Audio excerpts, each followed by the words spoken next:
আওয়ামী লীগের নিবন্ধন স্থগিত হলেও নির্বাচন কমিশনের প্রতীক তালিকায় নৌকা আপাতত থাকবে এবং শাপলা প্রতীক হিসেবে অন্তর্ভুক্ত হচ্ছে না বলে জানিয়েছেন নির্বাচন কমিশনার আব্দুর রহমানুল মাসউদ। ১৩ জুলাই গণমাধ্যমের সঙ্গে আলাপকালে তিনি এ কথা জানান।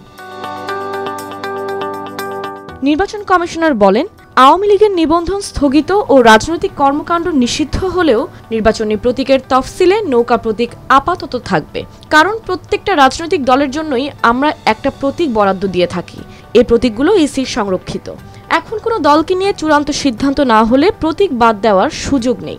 আপাতত আওয়ামী লীগের নৌকা প্রতীক থাকছে। এনসিপির শাপলা প্রতীক প্রসঙ্গে আব্দুর রহমানুল মাসউদ বলেন, যে কোনো দল যে কোনো প্রতীক চাইতে পারে, তবে যেহেতু নির্বাচন কমিশনের তফসিলে এ প্রতীক নেই সেহেতু শাপলা এখন অন্তর্ভুক্ত হচ্ছে না। এনসিপি দল হিসেবে পরে নিবন্ধন পেলে এসব পর্যালোচনা করে দেখা হবে। এর আগে ১৩ জুলাই দুপুরে এনসিপির প্রতিনিধি দল আগারগাঁওয়ের নির্বাচন ভবনে প্রধান নির্বাচন কমিশনার এএমএম নাসিরউদ্দিনের সঙ্গে সাক্ষাৎ করে শাপলা প্রতীক বরাদ্দের দাবি জানায়। বৈঠক শেষে দলটির মুখ্য সমন্বয়ক নাসিরউদ্দিন পাটোয়ারি বলেন, আমরা দেখেছি শাপলা প্রতীক পেতে আমাদের আইনগত বাধা নেই। শাপলা পেতে বাধা দেওয়া হলে আমরা রাজনৈতিকভাবে লড়াই করব। আমাদের শাপলার কোনো বিকল্প অপশন নেই।